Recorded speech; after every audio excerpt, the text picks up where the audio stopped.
Hack des foot. Monsieur Belmadi, vous rentrez dans l'histoire en étant le premier entraîneur algérien à être éliminé 2 fois de suite en CAN au premier tour. Mais ce qui m'intéresse, c'est pas vraiment l'action de démission ou pas. Ce qui m'intéresse, c'est par rapport au contenu justement de. C'est vrai qu'il y a eu encore une fois 2 ou 3, peut-être 1 ou 2 faits de jeu par rapport notamment à Slimani dans la surface. Mais est-ce que c'est vraiment ça le problème ou est-ce qu'il n'y a pas un autre problème? Est-ce que vous ne reconnaissez pas, après justement ces 2 échecs d'affilée, qu'il y a un problème autre peut-être dans ce que vous nous proposez avec cette équipe? De toute manière, toi, depuis le début, tu es en mission. Ouais, t'es connu, toi, des Z-Foot. Depuis le début, c'est comme ça. Tu n'as pas précisé que peut-être un des rares entraîneurs, le deuxième, avoir gagné une Coupe d'Afrique aussi. Ouais, ça, mais je me fous de tes remerciements à toi, parce que je te connais depuis 6 ans. Pour ceux qui ne te connaissent pas, la question, on n'a pas, je sais même pas quoi répondre à ça. Si c'est pour démarrer comme ça, pour moi, c'est pas du journalisme. Toi, t'es en mission depuis le début. Je te l'ai déjà dit de toute manière. Question suivante. Ici.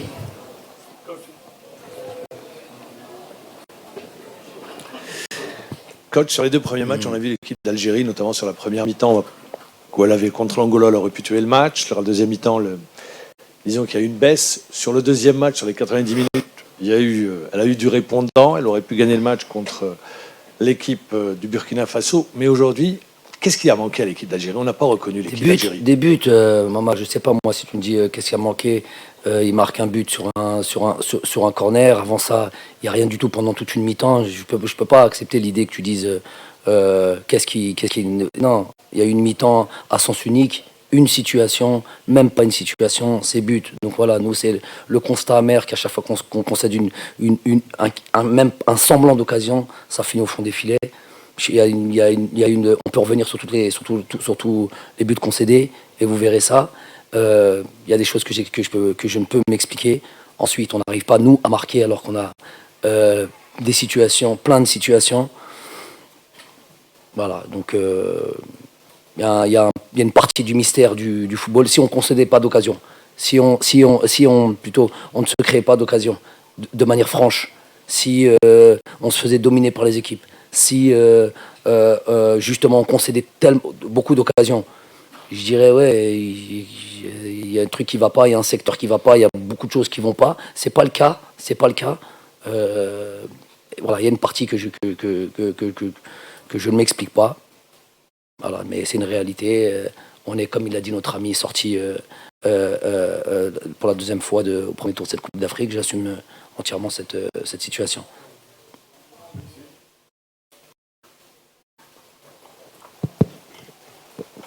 كوتش السلام عليكم. خيبة أمل كبيرة للجمهور الجزائري المتواجد في الجزائر ولا المتواجد في بواكي. خروج من الدور الأول في كان الكاميرون، إقصاء مر من المونديال. دقيقة كوتش. إقصاء مر من المونديال وإقصاء مر أيضا من الدور الأول لكان كوت ديفوار. هل جمال بلماضي راح يقدم اعتذاراته للشعب الجزائري وراح يرمي من شافه من على رأس المنتخب الوطني؟ وشكرا. كي ندخلوا بلادنا ونهضروا في بلادنا إن شاء الله. Ici.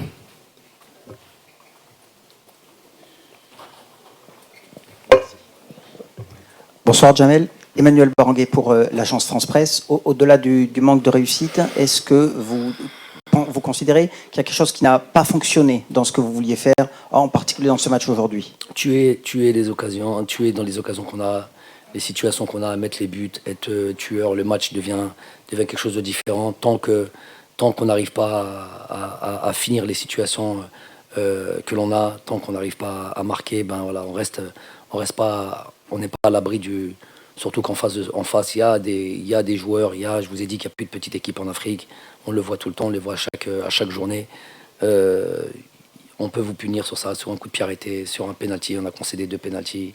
Là aujourd'hui, c'est un corner sur lequel un ballon qui ressort sur un corner. Voilà, c'est 4 buts encaissés, 3 buts sur coup de pied arrêté, 2 penaltys, un corner. Nous, on n'arrive pas de l'autre côté à finir nos occasions, les situations que l'on se procure. Voilà, donc ça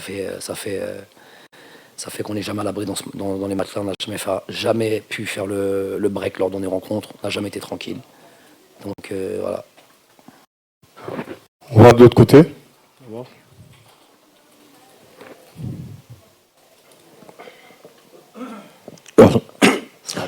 Bonsoir coach, Jamel, Latif, Mirror Info Togo.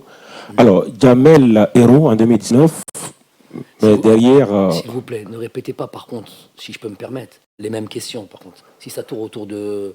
On est sorti au premier tour et puis on a fait ça en 2019, on va pas s'en sortir, je vais pas répéter, parce que j'ai l'impression que c'est toujours les mêmes questions. Vous ne pensez pas que c'est la fin d'un cycle, Jamel? Moi, peut-être. Voici ma question. Peut-être, oui. Voilà.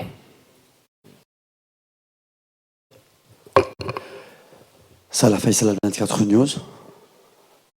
Je pense que beaucoup de mes amis ici, mes confrères, hésitent pour parler de la VAR.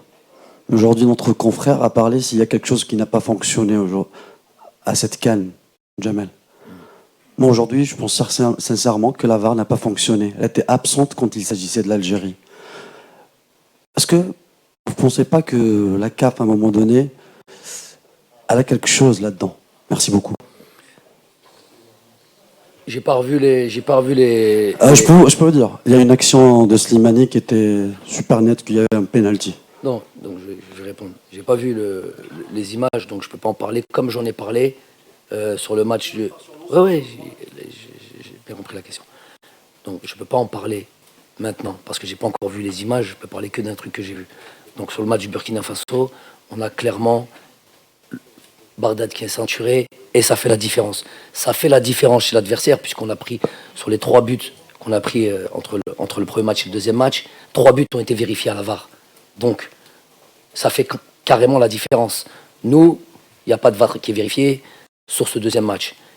Apparemment, pas de VAR se vérifier sur ce dernier match. Les joueurs me disent clairement, et c'est pas des gamins, comme tu as dit, Islam Slimani, il y a faute ou il n'y a pas faute. Il me dit comment tiens. Ça, c'est un constat. Ça, c'est sûr et certain que de notre côté, elle n'a pas marché, elle n'a pas fonctionné la VAR. Ceci n'explique peut-être pas tout, mais en tous les cas, sur cet aspect-là, quand nous concédons sur les buts, 3 buts qui ont été validés par la VAR, à vous de faire les comptes. Maintenant, si vous voulez être aveugle, moi par contre j'ai vu quelque chose sur le terrain et je veux pas. Vous avez parlé de ça, je continue. Quand je vois, moi la ligne appartient aux arbitres, au 4e arbitre et aux entraîneurs. Quand je vois le président de la fédération qui vient tout le match haranguer l'arbitre et qu'on lui dit mais vous vous rendez compte ce qu'ils sont en train de faire et que tout le monde m'esquive, tout le monde fait semblant de ne pas comprendre, l'un après l'autre. Je l'explique à tout le monde, à l'extérieur, sur le terrain, en rentrant dans les coulisses. J'explique ça à tout le monde et tout le monde fait semblant. Où on a vu dans le monde, dans le football mondial, un dirigeant descendre, parler avec les arbitres de touche, et ils font comme si de rien n'était. Donc c'est insupportable. Qu'est-ce que vous voulez que je vous dise, moi? S'il vous plaît.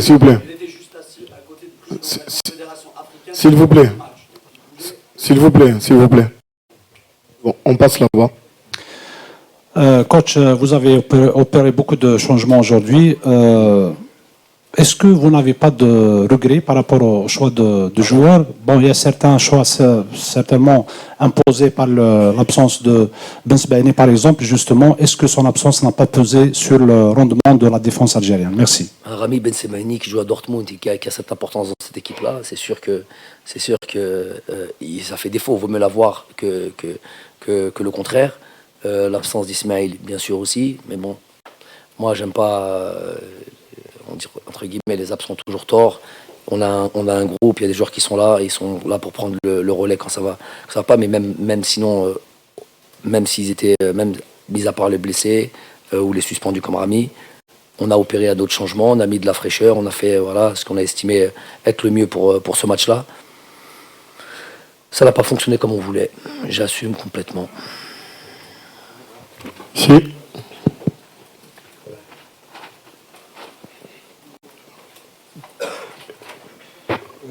Hachim El Yemani, le quotidien de Nouakchott. Coach, vous êtes écarté par l'une des équipes qu'on peut appeler petit poussé de la compétition. Est-ce que vous l'auriez imaginé avant le coup d'envoi, alors qu'un match nul vous suffisait? Pour moi, c'est manquer de respect à la Mauritanie que de dire petit poussé. Quand on voit toutes les rencontres de cette Coupe d'Afrique, on voit bien qu'il n'y a pas de petites équipes, grandes équipes. Est-ce que vous aurez imaginé que la Côte d'Ivoire perde 4-0 contre la Guinée équatoriale hier? Donc on voit ça durant toute la Coupe d'Afrique. Donc, si c'est pour dire que moi je suis un gagnant, je suis un compétiteur. Donc avant chaque match, j'estime que je pars pour gagner un match. Donc après, je suis pas entre guillemets Madame Soleil. Les résultats, je peux pas les prévoir à l'avance. La tournure des événements, je peux pas la prévoir à l'avance. Aujourd'hui, ça a été contre nous. J'en suis à notre 6e défaite en 6 ans dans une compétition aussi importante que celle-là. On en a conscience, on prendra nos responsabilités. L'autre côté là-bas. سيد بالماضي كنت دائما تعلل تعثرات المنتخب سواء تعادل او خسر بالقول اننا نواجه منتخبات افريقيا تتطور. منتخب الكره الافريقيه تقول دائما انها تتطور. هل هذا يعني ان المنتخب الوطني اذا يتراجع الى الوراء في عهدك هل تعتقد انك انت السبب وراء ما يحدث للمنتخب الوطني؟ Je vais répondre en français, c'est plus facile. Quand je suis venu en équipe nationale, on était 14e au classement CAF, 60e au classement FIFA. Au moment où je vous parle, on est dans le top 5 africain et on est 28e, 29e, 30e au classement truc. Donc et avec une Coupe d'Afrique dans les mains. Avec des bien sûr des... Il pose la question, il répond même. Il ne regarde même pas. Monsieur, un peu de respect s'il vous plaît, vous posez la question. C'est fini, j'ai plus besoin de... C'est bon, on passe à une autre question. Ici, oui, s'il vous plaît.